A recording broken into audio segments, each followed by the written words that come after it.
इसलिए मैं जज बनना चाहता हूं, जिससे मेरे पास मंत्रियों का, नेताओं का फोन ना आए पर डेट क्या कर रहे हैं। उनके संरक्षण में, मेरा तो ये कहना है कि उनके संरक्षण में ऐसा कृत्य हो रहा है। मेरे यहाँ सीसीटीवी कैमरा लगा है जी जी, आप चाहे कभी भी दिन रात देख सकते हैं। लाइनें लगी हैं, गाड़ियां लेके लोग आते हैं और यही गाजी की बुढ़िया लेके जाते हैं। मैं भी कितना मना करूं। हमारा कुछ ऐसा कृत्य जो हमारे ना तो परिवार के पक्ष में हो, ना समाज के पक्ष में हो और ना देश के पक्ष में हो, है ना जी, वो एक अपराध मान सकते हैं आप उसको, अपराध। लेकिन अपने यहाँ प्रतिकूल व्यवस्था है इन सब मामलों में। आज हमारे घर की हमारी बेटी पढ़ने जा रही है,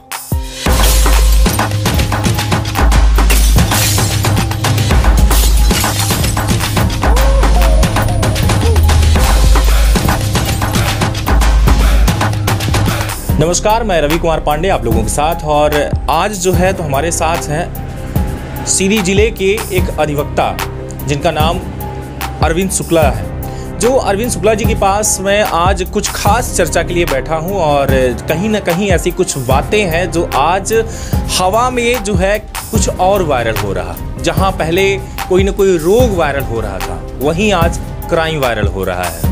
क्राइम की अगर बात करूं तो क्राइम क्या है, हम आज विशेष जानेंगे कि ये जो है उत्पन्न कहां से होता है, पैदा किस चीज से हो रही है। और आज क्राइम का स्तर जो है तो कहीं हिंदू धर्म, तो कहीं मुस्लिम धर्म, कहीं सिख धर्म, इन सारी चीजों से जोड़ी जाती है। जबकि ऐसा नहीं है। कहा जाता है कि कोई भी अगर कोई भी क्राइम करे तो उसकी जाति और धर्म नहीं होती, फिर भी आज कहीं ना कहीं जोड़ा जाता है। क्या सारी चीजें हैं, जानने का प्रयास करेंगे। पहले तो सर आपका बहुत बहुत धन्यवाद कि आपने मुझे वक्त दिया। आपका भी बहुत बड़ा आभार जी। मैं आज एक छोटी सी चर्चा है जो बहुत बड़ी बात है। शब्द छोटा सा है क्राइम, लेकिन इसमें इतने बड़ी चीज़ें हो जाती हैं कि इंसान जिंदा तक नहीं रह जाता। और उसे जो है तो आज सबसे बड़ा मामला आज का अगर देखा जाए तो 35 टुकड़ों में एक लाश जो जंगलों में दफनाई गई, और जिसे जो है तो हिंदू मुस्लिम इन सारी चीज़ों से जोड़ा जा रहा। क्या कहेंगे पहले इस बात पर, वो तो हम खास आपसे चर्चा करेंगे ही, लेकिन हम आपसे जानना चाहेंगे कि क्राइम कहते किसे हैं। अपराध वो है जो सामाजिकता से परे इस समाज में ही जी समाज विरोधी ऐसा कृत्य जो लोगों की समझ से बाहर हो, सामान्य जीवन से बाहर हो और उसकी प्रवृत्ति आक्रामक हो जी, है ना। अपराध बहुत ब्रॉड सेक्टर है। अपराध के संबंध में थोड़ी सी चर्चा करना नाकाफी होगी। अपराध का जन्म जो है इसी समाज में हुआ। आज कई तरह के अपराध हैं। आपने अभी 35 टुकड़ों वाली लाश की बात की जी, वो तो बहुत बड़ा दुष्कृत्य है। और इसके अलावा अपराध बचपन से, जब बच्चा पैदा होता है वो जब समाज में बड़ा होता है धीरे धीरे जी, गार्जियंस उसका लालन पालन करते हैं, उसको अपने पूर्वजों के बताए अनुसार राह चलने के लिए तैयार करते हैं। जी जी, परंतु इसी समाज में दो बातें हैं, एक शिक्षित, दूसरा अशिक्षित। हमको अच्छा क्या करना है अपने परिवार के हित में, समाज के हित में, देश के हित में जी। और हमारा कुछ ऐसा कृत्य जो हमारे ना तो परिवार के पक्ष में हो, ना समाज के पक्ष में हो और ना देश के पक्ष में हो, है ना जी, वो एक अपराध मान सकते हैं आप उसको, आपराधिक कृत्य के रूप में कहा जा सकता है। जी बिल्कुल, बहुत ब्रॉड इसकी परिभाषा है। आज आप देखते होंगे कितने प्रकार के अपराध मूलतः शुरू हो जाता है जब हम अपनी जीवन की लाइन लेंथ से हटते हैं, दूसरा काम करने जाते हैं जिसमें नकारात्मक ऊर्जा हमारे मन के ऊपर आती है, शरीर के ऊपर आती है, और हम अपराधियों का जो गलत काम कर रहे हैं, असामाजिक कृत्य कर रहे हैं, उनका साथ देने लगते हैं। जी जी, तो वहीं से ये सब जन्म लेता है। आपको मैं एक छोटा सा उदाहरण बताऊंगा। इस समाज में दो तरह के लोग होते हैं, एक मेहनतकश, ईमानदार और ईमान की रोटी खाने वाले जी। और वहीं दूसरा पक्ष आप देखोगे तो कुछ ऐसे लोग हैं जो कम समय में ज़्यादा लाभ कमाना चाहते हैं, कामचोर टाइप के लोग। कामचोर टाइप के लोग। अब इसके पीछे हम मानते हैं एक परिवार से लेके और एक राजनीति का बहुत बड़ा पद, राष्ट्रपति प्रधानमंत्री तक जो जाता है जी, सबको दोषी मानता हूं मैं। उसका कारण ये है कि आज देश के सामने दो बहुत अहम परिस्थितियां हैं जी। एक तो कामचोरी और दूसरा बेरोजगारी। कामचोरी मैं इस सेंस में कहना चाहूँगा कि आप देखिए, पहले ग्रामों, आप भी ग्रामीण हैं जी, बिल्कुल। मेरे पास भी, मैं भी 10 एकड़ ज़मीन का काश्तकार हूँ। जी जी।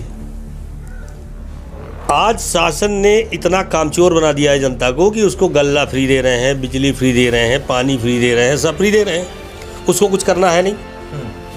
अगला आदमी बैठा है घर में, जी जी, खाली दिमाग शैतान का घर, एक कहावत बनी है। बिल्कुल। हम कमाने परिवार के लिए नहीं सोचेंगे, अपने मेहनत के माने बिना मेहनत के हम खाना सीखेंगे तो क्या होगा? जैसा खाओ अन्न वैसा बने मन। फ्री का खा रहे हैं तो हमारा जो मस्तिष्क है वो नकारात्मक ऊर्जा की ओर ज़्यादा जा रहा है, क्योंकि हमको खाने के लिए मिल गया, आवाज़ योजना से बढ़िया लाभ घर मिल गया। अब हमको चाहिए क्या? एक व्यक्ति के जीवन में रोटी, कपड़ा और मकान, तीनों चीज़ तो अहम है। जी जी। हमको कपड़ा भी कुछ दिन में शासन देने लगेगी, बिजली देना शुरू कर दिया शासन ने। जी जी। आवास दे ही दिया, खाने के लिए दे दिया। बिल्कुल। अब हम बैठे घर में करेंगे क्या? यही नकारात्मक ऊर्जा हमारे ऊपर आएगी। हम जहाँ घर से निकले बाहर तो तमाम सारे, आज तो आप देखे होंगे, आप छोटे छोटे अपराध आते हैं, कि छोटे नहीं, बहुत गंभीर अपराध हैं, असामाजिक अपराध हैं। जैसे आप देखिए गांजे की लत पड़ जाना, बच्चों की बात बता रहा हूँ मैं। जी जी। गांजे की लत पड़ जाना, कोरेक्स की लत पड़ जाना, एक नशीली दवाइयाँ कुछ आती हैं, टैबलेट मैंने सुना है, उनकी लत पड़ जाना, एक हाथी को इंजेक्शन लगता है बेहोश करने के लिए, वो आजकल देखा है, मैंने तो अपनी आँख से देखा एक दिन डिस्ट्रिक्ट हॉस्पिटल में। जी जी। कि वो माँ उसकी रो रही है, डॉक्टर उसको एडमिट किए हुए हैं और वो जाके इंजेक्शन इंजेक्ट कर रहा है अपनी बॉडी को। तो बड़ा नशा जो है, नशा। तो आज समाज इस ओर घुस रहा है। मना करने के लिए आम आदमी चाहता है कि हम रोकें, लेकिन उसको भी डर बना है कि यदि हम इसको रोकेंगे अपराध करने से, या कह देंगे, इसको मना करेंगे कि मत करो ऐसा, तो कहीं ऐसा ना हो कि हम ही को मार दे। तो हम जो भी अपने परिवार के लिए कर रहे हैं वो भी, इसलिए आम आदमी बोलता नहीं है। बोल केवल वही लोग पाते हैं जो थोड़ा सा सक्षम है, जो थोड़ा सा सामाजिक रूप से भी संबल है, जिनके पीछे कुछ जनता है, वो केवल बोल पाते हैं। तो अपराध आप देखिए ना, अभी आय से ज़्यादा संपत्ति, विजिलेंस टैपिंग हो रही है कि नहीं? ये भी तो अपराधी है। हो रही। आप देखिए, तहसीलदार का रीडर पकड़ा जा रहा है, तहसीलदार पकड़ा जा रहा है, पटवारी पकड़ा जा रहा है घूस लेते हुए, सेक्रेटरी पकड़ा जा रहा है घूस लेते हुए। इस पे आज हमारे समाज के ऊपर कोई ऐसा सामाजिक दबाव नहीं है जो एक अच्छे दिशा में ले जाने का प्रयास करे। राजनीतिक दल अपनी रोटियां सेकने के लिए सब फ्री में बांट रहे हैं। रोजगार के लिए रोजगार के अवसर शासन उपलब्ध नहीं करा रही है। पढ़े लिखे लड़के, एक मजदूर दिन भर में 400 रुपये कमाता है, मेहनत करता है, वो भी तो चाहे तो वो कर ले, कोरेक्स बेच ले और ये सब कर ले। क्यों नहीं करता? क्योंकि उसको उसके पिता ने बताया कि बेटा तुम कमाओगे नहीं तो खाओगे नहीं, तुम्हारी आवश्यकताओं की पूर्ति नहीं होगी। मेहनत करके कमा रहा है। वहीं दूसरा पक्ष जो नकारात्मक ऊर्जा वाला है, वो कम समय में ज़्यादा पैसा कमाना चाहता है। आज गली गली में कोरेक्स बिक रही है। जब कंप्लेंट करने जाइए आप, मैंने हमारे मोहल्ले में भी कुछ गांजा बिकता था, मैंने कई बार पुलिस प्रशासन की मदद ली, और यहाँ तक कि जांच वोच के लिए FSL ड्राफ्ट हो जाता है, वो सब हमने अपने उससे किया। बट आज भी गांजा बिक रहा है। बिल्कुल सीधी शहर है, नाक के नीचे। जी जी।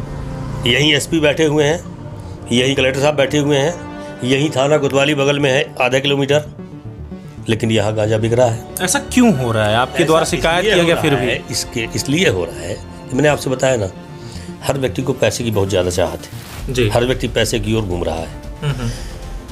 वरिष्ठ अधिकारियों को जानकारी नहीं है कि हमारे सबॉर्डिनेट क्या कर रहे हैं। थाना कोतवाली CD कोतवाल को जानकारी नहीं है कि हमारे सबॉर्डिनेट क्या कर रहे हैं। उनके संरक्षण में, मेरा तो ये कहना है कि उनके संरक्षण में ऐसा कुछ हो रहा है। मेरे यहाँ CCTV कैमरा लगा है, जी जी। आप चाहे कभी भी दिन रात देख सकते हैं। लाइनें लगी हैं, गाड़ियाँ लेके लोग आते हैं और यहीं गौनी गाजी की बुढ़िया लेके जाते हैं। मैं भी कितना मना करूं। तो क्या आपका कहना क्या है कि मतलब इस पैसे के आगे जो है तो पुलिस भी सब नतमस्तक पूरा, देखिए कहीं ना कहीं किसी न किसी रूप में संरक्षण प्राप्त है जी। अभी एक मेरे पास मामला आया था जिसमें सीधी शहर में 3 पेटी कोरेक्स पकड़ी गई थी जी। अब इन्वेस्टिगेशन का ये एक पार्ट होना चाहिए कि जो सीसीएं पकड़ी जा रही हैं उसमें बैच नंबर होता है। बैच नंबर कंपनी जारी करती है। बिल्कुल। उस बैच नंबर की सीसी कंपनी ने किस केमिस्ट को दी, किसने खरीदी, उसकी तफ्तीश पुलिस को करनी चाहिए। हम आप तो करेंगे नहीं, बिल्कुल पुलिस को ही करना होगा। लेकिन मैंने देखा है कि मैक्सिमम जितने मामले आते हैं जी, बैच नंबर की जांच नहीं की जाती। और यहाँ तक जन चर्चा है कि वो कोरेक्स की सीसीएं फिर से उस विक्रेता के पास पहुँच गई जो ये धंधा कर रहा था। मतलब कि घूम फिर के फिर से उसी के पास आ गई जी। और अभी तक उस व्यक्ति की, उस महिला की जमानत नहीं हुई। तो संरक्षण नहीं मार, इसको कहेंगे तो क्या कहेंगे? चालान नहीं पेश हुआ न्यायालय में जी, महिला फरार है, क्या कहेंगे इसको आप? कहीं ना कहीं से मैं ये जानता हूँ कि कानून के हाथ बड़े लंबे और बड़े ज़बरदस्त होते हैं। लेकिन इस पर अगर मैं बात करूं तो कहीं ना कहीं पुलिस का भी कहना होता है कि जो 7 साल से कम की जो सजा है उस पर हम भाई इतना बड़ा एक्शन नहीं कर सकते, हम हथकड़ी नहीं लगा सकते। सुप्रीम कोर्ट की गाइडलाइन है जी, 41(1)(4) की नोटिस देके उसको बाध्य किया जाता है कि आप, लेकिन इसमें ऐसा नहीं है। कोरेक्स के मामले में 41(1)(4) की नोटिस देके चुकी है, असामाजिक कृत्य है। माननीय हाई कोर्ट, माननीय सुप्रीम कोर्ट और जहाँ तक डिस्ट्रिक्ट कोर्ट हैं, ये सब गंभीरता से, चूँकि ये समाज के लिए बहुत बड़ा एक प्रश्नवाचक चिन्ह है, खासकर युवाओं में बढ़ती हुई प्रवृत्ति, ये सीधे समाज को गर्त की ओर ले जा रही है। आज अगर बात करूं कि जैसे कोई भी अगर व्यक्ति है, एक सामाजिक अगर बात की जाए तो 17 साल का लड़का और 14 साल की किसी लड़की के साथ, कहीं देखा जाता है कि 7 साल की लड़की के साथ ये कहीं ना कहीं दुष्कर्म का मामला देखा जाता है और आए दिन। और यहाँ तक कि जो पिता का रिश्ता होता है वो शर्मसार, गुरु का यानी कि जो शिक्षक है उसका रिश्ता वो शर्मसार। किस पर विश्वास करें, किस पर ना करें, आज ये भी मतलब एक प्रश्नवाचक चिन्ह बन चुका है कि क्या पिता मेरा होगा या नहीं, क्या ये पिता के साथ मैं रह सकती हूँ या नहीं। आज एक बेटी को सोचना पड़ रहा है, इसको लेकर के आप क्या कहेंगे? देखिए, वास्तव में बेटी पढ़ाओ बेटी बढ़ाओ अभियान शासन का शुरू है, मैं भी इसका समर्थक हूँ जी। लेकिन कहीं ना कहीं ये देश हमारा जो है पुरुष प्रधान है जी। हम आज अमेरिका और चाइना के बराबर, जापान के बराबर की बराबरी करने के लिए तैयार हैं जी, लेकिन हमारे पास इतना बड़ा इंफ्रास्ट्रक्चर नहीं है कि हम इस पे कंट्रोल कर सकें।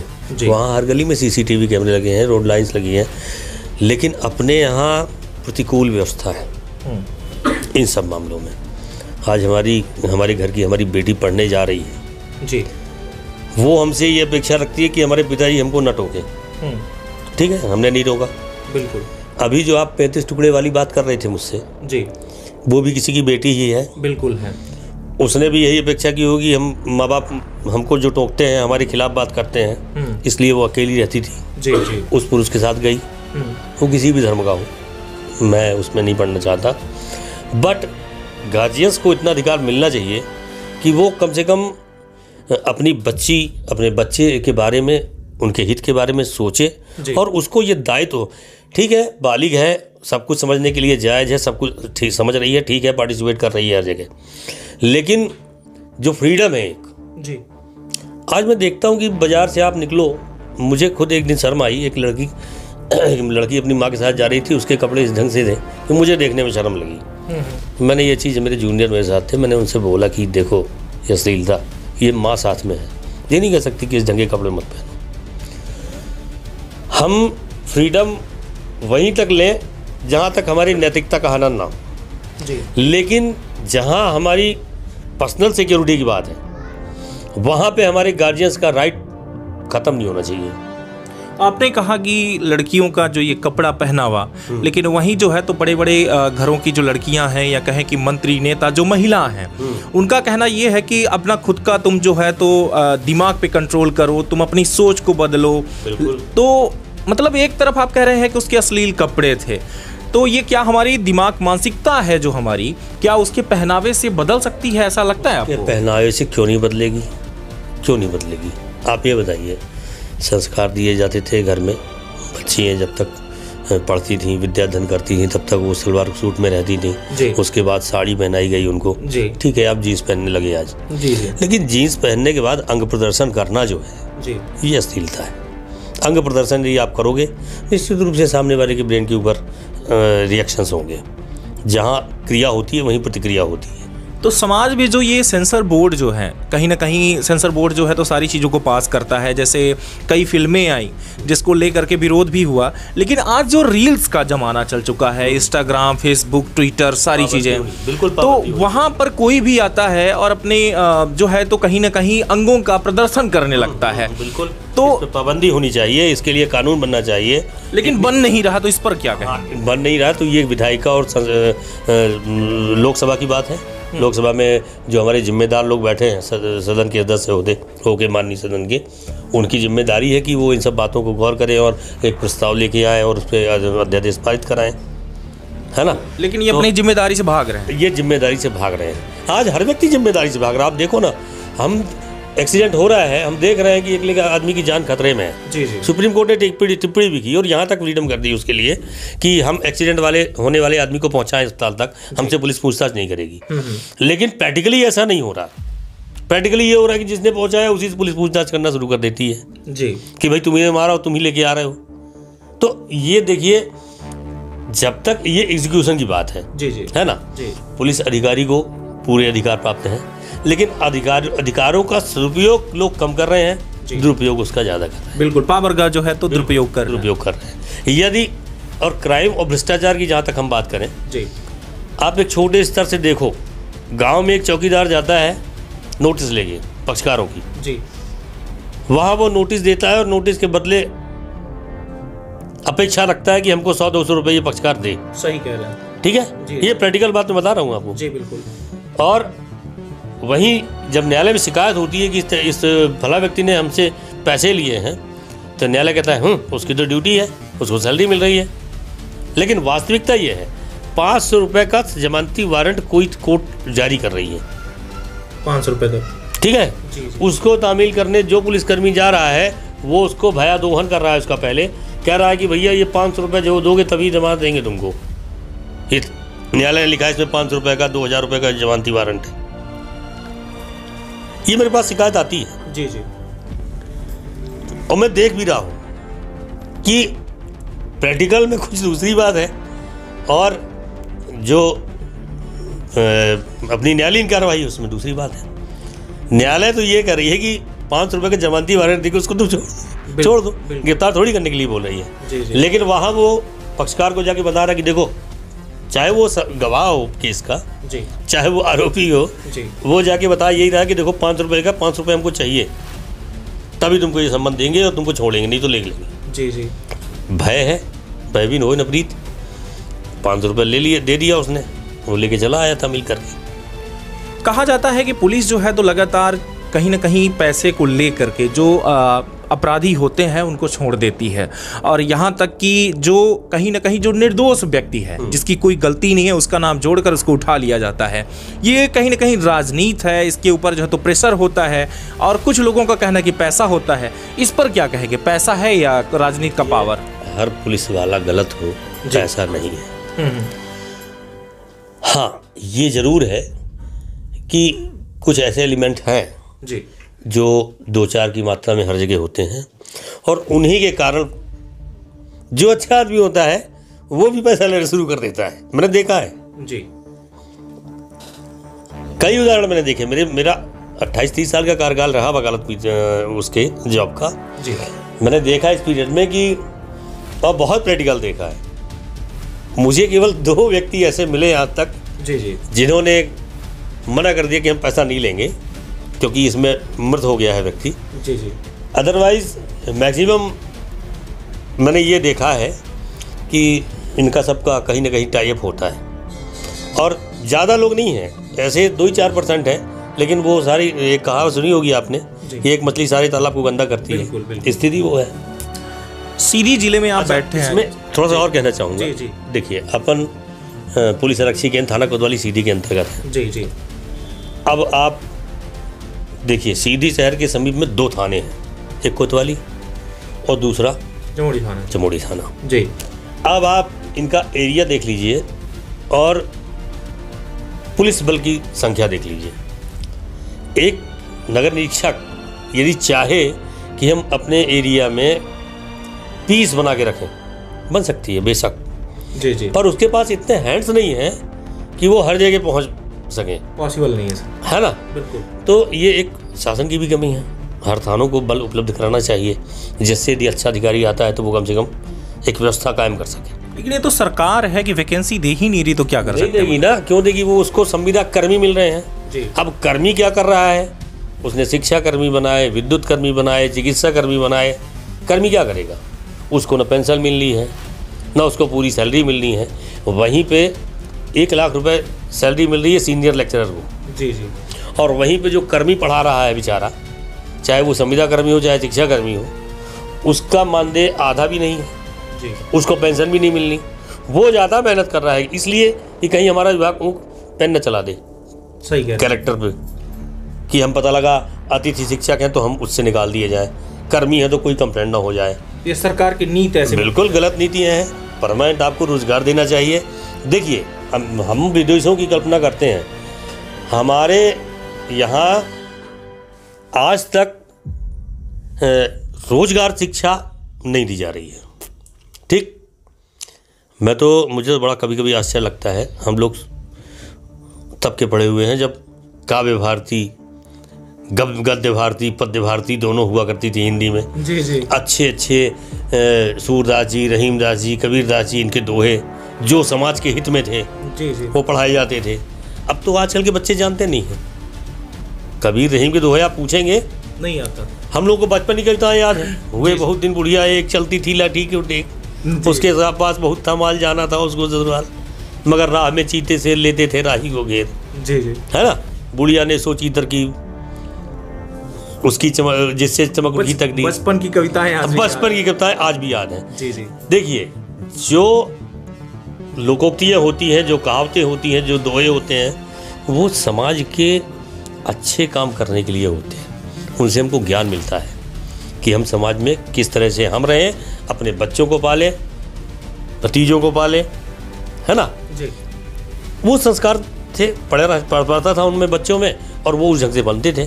आज आप देख लीजिए, नहीं जानते लोग इस बात को। बिल्कुल सही कह रहे हैं। मेरा कहने का मतलब ये है कि ये हर व्यक्ति का दायित्व है कि वो जहाँ रहे वो अपने अगल बगल आपराधिक गतिविधियों पर लगाम लगाए। जी। हम अपने बच्चे को टोकें कि बगैर हेलमेट के गाड़ी मत चलाओ। ठीक। हाँ, अपने बच्चे को रोकें कि ट्रिपल यात्रा मत करो। जी जी। हमारा दायित्व है ना। बिल्कुल, गार्जियन का ये। लेकिन आज देखिए, 35 टुकड़े वाली जो बात अभी आई थी, जी जी, उसने यदि अपने पिता और माता कहना माना होता तो शायद ऐसा नहीं होता। जी। वो लड़की नहीं मानी। बिल्कुल, उसको फ्रीडम चाहिए थी, मिल गई फ्रीडम। तो कहीं ना कहीं ये भी तो होता है कि मतलब लड़कियों का जो कहना है कि अगर मुझे आज़ादी मिलती तो शायद मैं कलेक्टर होती, शायद मैं कुछ और होती। तो क्या अगर माता पिता होते हैं तो क्या उनको कलेक्टर वो नहीं बन पाते? क्योंकि मैंने कई बार देखा। बिल्कुल बन पाते हैं रवि जी। देखिए, दोनों तरह के व्यक्ति इसी समाज से निकलते हैं। जी। अशिक्षा दूसरी बात है जी, वो लिटरेट नहीं है व्यक्ति जी, लेकिन अपराधी भी इसी समाज से निकल रहा है और प्रोफेसर भी इसी समाज से निकल रहा है, इंजीनियर भी, कलेक्टर भी, डॉक्टर भी। है ना जी। लेकिन अपराधियों की संख्या कम होती है और अच्छे लोगों की संख्या ज़्यादा होती है। जी। इसलिए कि परिवार ज़्यादातर संस्कारी होते हैं। जी। उस लड़की ने यदि अपने पिता की बात मानी होती तो इतना बड़ा हादसा उस लड़की के साथ ना होता। आज लोग इसको बुरा समझते हैं। यदि पिता माता टोक रहे हैं, अपना परिवार टोक रहा है जी, कि ऐसा काम मत करो बेटा, है ना। जी जी। तो उस लड़की को बुरा लग रहा है। उसका दुष्परिणाम क्या हुआ आप देख रहे हैं। कहीं खुद ही सामने वाली अब नहीं रह गई। जी जी। अब ये मैसेज समाज में जा रहा है, लेकिन आज भी कुछ लोग उसी लड़की का सपोर्ट कर रहे हैं। हाँ, कि वो सही थी, लड़का गलत है। और बल्कि इतना नहीं, लड़की का सपोर्ट भी कर रहे हैं और लड़की के सपोर्ट के साथ साथ लड़की के सपोर्ट के साथ साथ कहीं उसको उससे जोड़ेंगे लव जिहाद से, कहीं उसको दूसरी दिशा में ले जाएंगे। ये सब इस स्तर पे नहीं होना चाहिए। अपराध की श्रेणी में होना चाहिए। अपराधी चाहे हिंदू हो चाहे मुस्लिम हो, कोई भी हो, उसको सजा बराबर मिलनी चाहिए। अब मैं बात करूंगा आपसे कुछ मुख्य तत्वों पर कि जैसे सीधी जिले में अगर विकास देखा जाए, राजनीति की जो मैं बात करूंगा आपसे, सीधी की राजनीति कहां तक सही चल रही है, नेताओं का कहां तक दबदबा है? क्योंकि कुछ अगर बात तथ्यों की अगर बात की जाए तो पुलिस का कहना ये है कि हम अपना काम नहीं कर पाते, चूंकि इसमें जो है तो कहीं सांसद का दबाव किसी काम पे आ जाता है, कभी सांसद का आदमी निकलता है तो कभी विधायक का आदमी निकलता है तो कभी किसी अन्य पार्टी का आदमी निकलता है। पार्टी का वर्चस्व बना के या पार्टी का जो है तो नाम बताकर हमारे हाथ से ही वो अपराधी निकल जाता है। तो इस पर आप क्या कहना चाहेंगे? क्यों ऐसे राजनीति ऐसे जो है तो यहाँ के नेता करते हैं? क्यों ऐसा अपराध जो है तो वो खुद करवाते हैं और पालते हैं? इसको लेकर के क्या कहेंगे आप? रवि जी, आपने बहुत गूढ़ प्रश्न कर दिया जी। अब यदि मैं इस प्रश्न का सही में जवाब देता हूँ और सत्य जवाब देता हूँ जी, तो हो सकता है सीधी के कुछ नेता मुझसे नाराज हो जाएं। जी। लेकिन मैं जीवन में प्रयास करता हूँ कि ना मैं गलत करूँ और ना गलत सहूँ जी। मैं आपके प्रश्न का जवाब निश्चित दूंगा। जी। आपने सुना होगा एक बिंद रीजन में एक जमुना प्रसाद शास्त्री हुआ करते थे, बहुत अच्छे नेता। जी बिल्कुल सुना है सर। हुआ करते थे जी, सुना है उनके बारे में थोड़ा बहुत जी। लोग आज मजाक के रूप में कह देते हैं कि वो तो भैंसों के सामने भाषण दे देते थे, है ना? जी। लेकिन जमीनी नेता थे। वर्तमान परिवेश, जब अभी आपने मुझसे अपराध की बात की है, जी। मुद्दा वहीं से शुरू हुआ है जी, वही अभी भी चल रहा है। वो चल रहा है। जी। देखिए, आजकल मैंने दो चीज़ें आपसे एक बताई कि एक तो एग्जीक्यूशन, जी ठीक है, विधायक का कानून बनाती है, जी। एग्जीक्यूशन उसका एजेंसी करती है। जी। हमारे माननीय राजनेता जो है वही तो कानून बनवाते हैं। जी बिल्कुल। अब एक छोटी सी बात आपको बताता हूँ। एक मेरे जूनियर थे, हालांकि वो इस समय एडीजे हैं जी। जूनियर नहीं मानूंगा, एसोसिएट कहूँगा उनको, जी। अरविंद शर्मा जी। उनका जब सिलेक्शन हुआ सिविल जज में, जी, तो वो हमारे बहुत करीबी रहे हैं। जी। उनका जब सिलेक्शन हुआ तो उनसे पूछा गया था सवाल एक कि आप ये बताओ आप सिविल जज बनना क्यों चाहते हो? तो उनका उत्तर ये था कि चूँकि सिविल जज की परीक्षा में उत्तीर्ण करना इसलिए चाहता था और बनना इसलिए चाहता था कि प्रशासन और राजनेताओं को कोई दबाव नहीं होता उस पर। जुडिशरी जो है जी। वो सत्ता से पृथक रहती है, अपना काम करती है।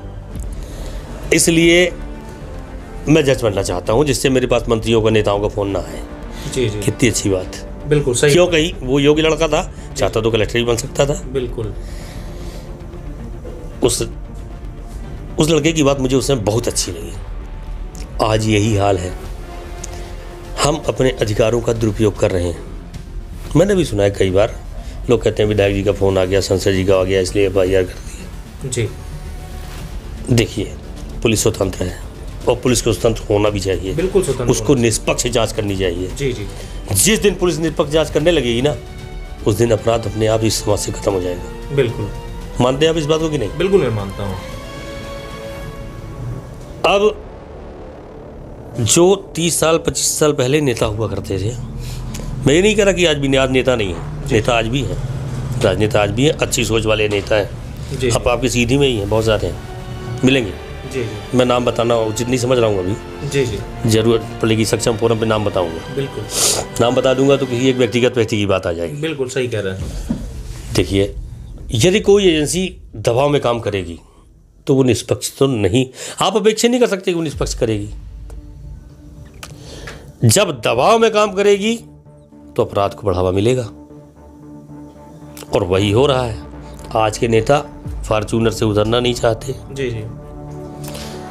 वो अपना शासकीय प्रयोजन जो है उन तक अपना अधिकार सीमित कर दिए हैं। समाज में जाएंगे तो बड़ी बड़ी बात बोलेंगे, लेकिन वास्तविकता के सब प्रतिकूल रहेगा।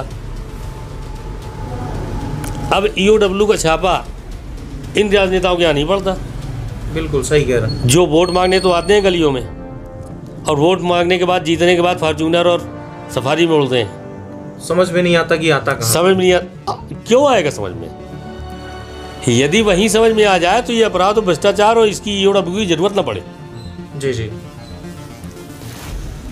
आज भी विधायक और सांसदों को इतनी निधि प्राप्त हो रही है कि वो कहीं भी दाएं बाएं इधर उधर ना करें, तब भी वो बैठे बैठे बढ़िया आराम से उनका काम चलेगा और समाज को एक नई दिशा दिखाएं। मैं अपेक्षा करता हूँ उनसे, बशर्ते सब विपरीत हो रहा है। आप देख लो जी। एक राजनेता निकलता है, उसके पीछे काफिला रहता है गाड़ियों का, वो डीजल पेट्रोल कहाँ से आता है? सरकार तो नहीं कहती कि आपके आगे पीछे 20 गाड़ियाँ ले जाइए आप और हम आपको डीजल पेट्रोल देंगे। जी जी। तो वो कहाँ से आ रहा है? वही नेता तो अपने जेब से खर्च नहीं करने वाला। वो नेता ही गाएगा जो अपने जेब से खर्च करे। आज की परिभाषा में। जी जी।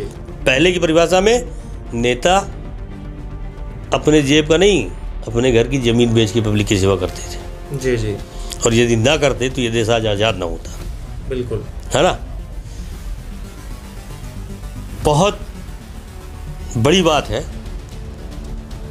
आज समाज में 2% नेता भी ऐसे नहीं बचे हैं। जी। अभी एक उभरती हुई आम आदमी पार्टी है, उसके ऊपर भी प्रतिशत बहुत सारे लगने लगे हैं। जी बिल्कुल लग रहा है। है ना? वो भी बिजली पानी फ्री कर रहे हैं। जी जी।